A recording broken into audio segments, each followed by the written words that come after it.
My daughter is asking me for $25,000 to marry her stepbrother after not speaking to me for 8 years because she chose her cheating father over me. My daughter, Jessica, who is 29, contacted me, a 52-year-old woman, last month after 8 years of total silence. She sent me a text message simply saying she wanted to talk. Jessica and I stopped speaking when she was 21. That was the year I divorced her father, Robert, who was 54 at the time. The marriage ended after I discovered that my ex had been having an affair with a coworker for 3 years. Jessica took her father's side immediately. She told me I was overreacting, and that I should have tried harder to keep him interested. Those were her exact words, right before she stopped answering my calls. She blocked me on everything. I tried going to her apartment once, but she would not open the door. I knew she was there because I could hear her moving around inside. She never responded to anything. Eventually, I stopped trying. It is painful to lose a child, but that was my reality at the time, with my entire immediate family, husband and daughter, turning their backs on me in different ways. After the divorce, I moved to another city and started working for a manufacturing company. The pay was decent. I rented a small apartment, and generally speaking, kept my distance from them. About 4 years ago, I met Paul, who is 56, at a community event. He owned a chain of hardware stores across 3 states. We started dating and got married 2 years ago. Paul has 2 children from his first marriage. His son, my stepson David, is 32 and works as an architect. His daughter, my stepdaughter Emily, is 28 and teaches high school. They were kind to me from the very beginning. David and his wife would often invite us to dinner at their house. Emily and I started going to yoga classes together on Saturday mornings. Last year, Paul sold 2 of his stores, and we used some of that money to travel. We went to Italy in the spring and Japan in the autumn. I posted photos on Facebook because Emily asked me to. She wanted to see the pictures from our trips. I did not think much about who else might see them. The message from Jessica arrived 3 weeks after I posted photos of our trip to the Swiss Alps. She said she missed me and wanted to meet up for coffee. I was immediately suspicious, so I did not accept the invitation, and told her that whatever she wanted to discuss, she could tell me through messages. She talked about her job and small talk like that. She also mentioned she was still close with her father. Then she told me she was engaged. I asked who she was marrying, and she replied that his name was Michael and they had been together for 2 years. She sent me photos of him. He looked familiar, but I could not place him. She kept talking about their relationship and their plans. Then she mentioned that Michael's mother had passed away last year and that his stepfather was my ex, Robert. She was engaged to the son of my ex-husband's wife, the woman my ex had the affair with. Her name was Linda. Michael was Linda's son from a previous marriage. He was 16 when my ex and Linda started seeing each other. Now he was 27 and engaged to my daughter. She told me that my ex and Linda had gotten married 5 years ago. Michael had lived with them during college. That is how Jessica and Michael met. She wrote that they fell in love naturally and that it made sense, since their parents were together. I replied that it seemed like a lovely love story with slight Sweet Home Alabama vibes, but I wanted to know why she was telling me all of this when she clearly did not care about my life or her father's betrayal. Then she told me she wanted me to be part of her life again. She said she had made a mistake by cutting contact and regretted it deeply. She wanted to rebuild our relationship before it was too late. I asked her if she was dying, but it was nothing like that. So my next question was, what had changed after 8 years? Apparently, getting married made her realize that family was important. Which I believe, because she likes family so much, she was willing to marry her stepbrother. I left that last message unread. Then without me asking, she started talking about her wedding. They were planning a destination wedding in the Bahamas. It sounded expensive. She showed me photos and everything. She talked about the ceremony on the beach and the reception hall. She said they had already sent save the dates to 50 people, but the wedding was going to cost around $60,000. I remained silent. My ex had offered to pay half, but he said it was going to be a little difficult to cover the rest. They were already asking guests to pay for things like their plane tickets, but they still had to cover costs at the venue. Linda could not contribute much because, well, she was no longer among the living, and had left very little to her son. Jessica and her fiancé had been saving, but they only had about $5,000. She knew it was a tough situation, but they wanted to celebrate in style, because you only celebrate love once. She continued without receiving a response from me. Then she mentioned my vacation photos and said she knew I was doing well financially. She said she was happy I had met Paul because I deserved to be happy. That is when she finally dropped the reason she contacted me, which was no longer much of a mystery. She asked if I would be willing to pay the remaining costs of the wedding, about $25,000, and if I was willing, she also asked if I could cover a honeymoon similar to the trip I took with my husband. I do not usually use emojis in my messages. I am a bit too old for that, but when the keyboard popped up to reply, the laughing face with tears was right there, and it was too tempting not to use it. It is not often you get asked such a hilarious question. She replied that she really wanted to reconnect, but the wedding was important to her and she thought I would want to help. She said it would be a good way to start fresh and show that I supported her happiness. I asked if I would still be invited if I refused to pay, even though I had no plans to attend. She replied that I did not have to give her an answer immediately, but not to take too long because they had to make deposits. I told her I would think about it, but not to expect an answer anytime soon, because something involving that much money requires at least a few years of deep thought. She started saying that she was young and stupid back then, and that her father had influenced her. I became a bit chatty, because there were many things left unsaid between us. I told her that an adult, which she was when it happened, cannot be so easily influenced. Of course, she was sorry and wanted to fix it. I replied that she could fix it, but her first step should not be asking for money, as it did not seem like a genuine approach. I told her I was not going to accept her playing the card that she wanted to get close to me now, because she had her first and only chance and she had already ruined it. She kept texting that I was being selfish and that now I had plenty of money so it should not matter to me. She said Paul would not even notice $25,000 missing. My stepdaughter Emily came over the next day. Paul had told her what happened. She brought wine and pizza. Emily said she could not believe someone would do that. She said her brother David wanted to come too, but he had to work late. She stayed until midnight. We did not talk about Jessica the whole time. We watched a movie and she told me about her students. Jessica kept sending me messages of all kinds, but the worst was when she mentioned that I owed her something because I had divorced her father and ruined her life. Apparently, choosing to leave a cheater was wrong. She also said she was my only daughter, and if I did not help her, it confirmed that I never truly loved her. My stepson David called me a few days later because Emily had told him what happened. His ex-girlfriend had done something similar to his parents and it had not ended well. I thought about replying to Jessica's messages, but I did not see the point when her interest was so obvious even through text. 2 weeks passed until Jessica sent me a photo of her wedding dress. She had put down a deposit with money she did not have. She said if I did not help her, she would have to cancel the dress order and lose the deposit. I replied, telling her I did not see how that was my problem. Anyway, I am not looking for advice on what to do, because it is clear I do not want to give her money. But that is my story with an ungrateful and opportunistic daughter. I did not have luck in this life getting a daughter who truly loves and respects me, but at least I have 2 stepchildren who are decent people. I wish I could say the same about my daughter. Update 1. Some people mentioned in my original post that I should take advantage of Jessica being desperate to get more information. If she thought she could get money, she would surely tell me more about her involvement in my ex-husband's affair. That would also help give me closure, because if she seemed like a bad person, it is because she was probably worse. And you were not wrong, because when she started talking, it was quite revealing. One day I greeted her and asked how she was, just to make her believe I was open to a conversation. That is how we got to the topic of the infidelity and her role during that time. When I asked why she chose her cheating father over her mother, she sighed and made the excuse that she was young and she sided with her father because he was the one who stayed in her life, since I was the one who filed for divorce and left. From her perspective, I was the one who broke the family. I reminded her that my ex had an affair, and asked what she would do if her stepsister cheated on her. Yes, I said stepsister to remind her. Her response was that it was different, because my ex and I had a daughter. I asked her again what would happen if she had a baby and her stepsister cheated on her. She replied that every couple is different and a baby would not notice. Then I asked if the baby was 21 years old like she was. She wanted to change the subject right there. Then I asked if she knew about the affair before I found out. Apparently, my ex had mentioned Linda a few times. She had seen Linda once or twice at my ex's office. They were evasive answers, so I asked her directly, did you know or did you not know they were cheating on me? Her version is that my ex told her they were just friends, but she eventually figured it out. I asked when she figured it out. She admitted it was about 6 months before I found out. She did not tell me. She knew her father was cheating on me and said nothing. My daughter knew about this and did not tell me, but now she wants my money.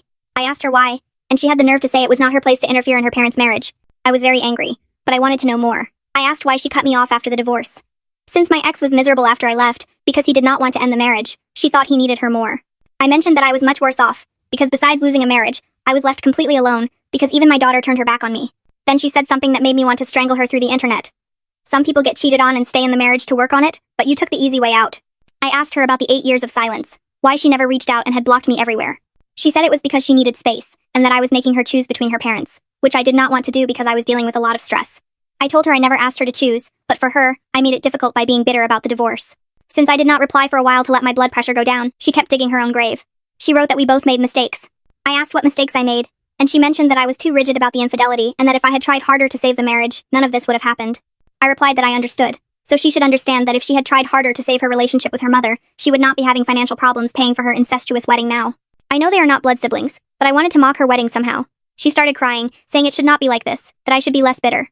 So I told her, I prefer being bitter to being a gold digger who cannot even pay for her own wedding. Then she responded that she did not mean that she is really stressed because they had finalized the guest list and booked the photographer. The total cost was now closer to $70,000 because they added upgrades. Also, my ex could contribute much less than originally planned. I suggested she change the plan or ask for money elsewhere, but that I could not and was not very interested in helping her. She asked me what I wanted from her so I would stop hating her, but I told her nothing, because any possibility of that had vanished a long time ago. Now I just wanted to hear her version of events to know what kind of daughter I had, so the day I missed her, I could remember this and think about how lucky I am. She asked what I meant by that last part, and I replied, lucky not to have someone with such a broken moral compass in my life. She typed, in all capital letters, that I was going to regret it later after she had her dream wedding, and I would miss this opportunity to have a relationship with the only daughter I had. But my answer must not have pleased her, because after that she did not reply anymore, and it has been almost a week. My message was, in the first place, I doubt very much that wedding is going to happen, because you are barking up the wrong tree and I am not going to throw you a bone. I must be your only or last option, because you are wasting too much energy on me. And secondly, I already have 2 stepchildren who are not asking me for anything in return to have me in their lives, who, by the way, think you are awful, and whom I do not want to marry, because that would be very weird. After that, there was a deathly silence, because she did not know how to respond, or she finally realized she is not going to get anything from me. Either way, I am happy with this. I think telling my daughter these things has been therapeutic. Update 2. My stepson David said he was bored and wanted to meddle a little. Of course, he decided to ask me first if I thought it was wrong. He told me his plan to contact my daughter's fiancé. At first, I did not think it was a good idea. Better to let sleeping dogs lie. But then Jessica wrote again, just to tell me what she thought of me as a mother, and I gave David the green light to do whatever he wanted. I did not understand very well what he wanted to achieve, but he said he would handle it, and that I should sleep soundly, because surely something would come out of it, perhaps stir the waters. But he started by surprising me significantly, because not only did he write to talk to him, but he also arranged to meet with Michael and have the conversation in person. I think Michael wanted to talk to him too. To begin with, his mother, my ex, and my daughter had lied to him about the whole matter. They told him that basically I had abandoned her after the divorce because there had been no infidelity. But I still missed my ex and was jealous that my ex had found love. It was also said that I had been a bad wife, had been unfaithful, mistreated my daughter, and a few other things. They said I had married a wealthy man, which might have been the closest thing to reality, they told him, and that I refused to help with the wedding because she was marrying the son of the woman who replaced me. Obviously, they lied to him about the dates my ex divorced me, so as not to make his mother look like a homewrecker. According to David, this seemed to have left Michael quite surprised. To make matters worse, his own father had been unfaithful, so he did not expect his mother to destroy a marriage when another woman had done the same to hers. David took it upon himself to bring him up to speed, since he knew the story very well, and has been following my posts almost since the first one. My husband and Emily also know they exist, but they have not read them as far as I know. So, if you want to say hello to Michael, this is a good time to do it. In the end, I think he has earned at least that. David went to the meeting well prepared. He had proof of the infidelity on his phone that I had collected when I discovered everything. He asked me for it, and said he would use it if he needed reinforcements to convince Michael, which was fine, but it was not that necessary. Michael was already quite convinced that everyone around him had been lying in one way or another. There were even contradictions between them, which had already aroused certain suspicions. According to my daughter's fiancé, his mother told him she met my ex at a work conference 2 years after my divorce. She said that she and my ex had waited a respectful amount of time before getting serious. Meanwhile, Jessica had mentioned different date ranges, ranging from more than 2 years to 6 months after her divorce. He wanted to know where I fit into the whole money issue for the wedding. So David gave him an introductory course on his fiancé's entitlement, that she never apologized, that she defended her cheating father, and that she wanted a lot of money just for being my daughter. They had this meeting in a restaurant, because a couple of coffees would be insufficient to tell him everything. He left his plate halfway finished when he started listening to the kind of woman my daughter was, and her views on infidelity. Apparently, from what Michael told David, Jessica seemed very good at hiding these things, as she acted like a great girlfriend. He knew about the money she asked me for, but he did not know it was that much, and she was also trying to convince him to reduce the wedding costs. He thought she had only asked to borrow about $10,000, and that I had refused because I wanted to punish my daughter's father through her. He left the meeting looking like he had seen a ghost, which is how David described it, although David did stay and order dessert, and with that, I thought his part of the plan had begun to advance. Other things that came out in those meetings were that my ex's finances were not the best lately, and he even had doubts that he could contribute any amount to the wedding. Linda had not left much before dying either. 2 days after the meeting, Jessica contacted me again to tell me what an idiot my stepson was. Apparently, Michael was not happy with the timeline of his mother's relationship with my ex, nor my daughter's intervention, and much less the lies even about organizing the wedding. She claimed I had sent him to take revenge on her for not telling me about the infidelity. My response was, "It is not a bad plan. I like how you think. But actually my stepson did it because he defends me instead of protecting certain people who are less trustworthy than Judas. As a result, it seems Jessica is not getting married after all, and the deposit on her dress will be lost anyway. If that was Michael's goal, I think he has achieved it. I still do not have confirmation, and from how my daughter spoke, it seemed she still had hopes of lying to him enough so he would stand there that day in front of her and say I do. I do not know him, beyond photos, so I cannot imagine what he is thinking. But given the face David witnessed the day of their meeting, it is as if he had been thinking, what am I doing with my life? He asked me to trust the process, and although I did not ask for any of this, and I was not looking for revenge against my daughter, I am curious about what is going to happen. Update 3. Michael canceled the wedding. Jessica wrote to tell me that I had destroyed her life and that surely I am happy. I replied that yes, I am. But not because I ruined her life, but because if Michael is not like her, my ex or Linda, he deserves something better than everyone lying to him. There was no self-reflection. Only the excuse that Michael broke up with her because I poisoned him against her. Things are not going very well with my ex either, because Michael confronted him and told him that he and his mother were a pair of rats. And for that reason, now her father does not want to speak to her, because he believes it is her fault that Michael found out. Apparently, my ex did not know she had been asking me for money. And if she had been smarter, she would not have bothered me. My ex is not wrong about that. If she had kept her mouth shut, maybe now she would have a wedding. A cheaper one, but a wedding nonetheless. I asked her why she was telling me this. It is not like I felt bad for her. She wanted me to fix this for her and convince her fiancé, although I corrected her that he was an ex to at least give her a chance so as not to end the relationship. She was willing to postpone the wedding for the moment, but did not want to break up with him. I asked how she expected me to fix it. I had not even spoken to him. She wanted me to call Michael and tell him that my stepson had lied for me. Or at least that I meet with him and David and we tell him together that this was no reason to break up. I told her I do not like lying, and that it was an important quality for not being involved in all this right now. My ex also got in touch about a week later. It was the first time we had spoken in 8 years or so. He called me a jealous bitch for ruining Michael's memory of his mother. He also threw out a few insults, which mattered very little to me because I earned them for a job well done. Technically, it is not my job, but I can handle some insults if the memory of a mistress is told accurately. He said that although she was no longer in this world, she had been much more of a woman than I was in every aspect. To which I replied that was fine by me, because the last thing I wanted was to compete with Linda for a piece of garbage like him. Besides, in the categories Linda competed in, I was not interested in competing. Listing, sleeping with a married man, lying to her son, and probably cheating on her husband. By the time I finished, he was very angry because I had suggested she was unfaithful. But I replied that I never said it was with her second husband, although if that was his first thought, I felt very sorry for him. Nothing worse than planting the seed of doubt in someone's head. He did not write much after that. It was things like, "Your husband is cheating on you," or something like that. It reminds me of when we were kids and someone called you ugly and you said, "Well, you are uglier." Even as children, we knew we had lost when we had to respond with the same thing. David was talking to Michael a little after things calmed down. He said Michael moved out, was staying with a friend, and was not answering my daughter's calls because she was very insistent. Michael sent me a message recently and apologized on behalf of Jessica and his mother. He broke up with my daughter permanently, which I already knew, and realized she had been lying about many things. Not only was there the infidelity, which is what David helped uncover, he discovered she had debts she never told him about, 3 credit cards maxed out, and she expected him to take care of those debts once they got married. He said he felt stupid for not seeing it sooner. But I lived with a cheater for a long time, so it was better not to punish himself so much. Jessica lied that her job paid more than it really did, which explains the credit cards. Because she was living well above her means. He also mentioned his mother, of whom he now had a rather tainted memory. He did not say he had spit on her grave, but when he thinks of her now, surely everything will be clouded by the infidelity. His relationship with his stepfather is already complicated, which is why it is difficult for him to forgive this about his mother, even though she has passed away. He has also spoken with part of his family, like his grandparents, who were also unaware of how the relationship started. They used to have a good relationship with my ex. Until now. My ex planned to inherit their small family business, maybe quit his job and do something quieter. It is not a big company, just something small. But it allows you to work calmly while having a good income without much effort.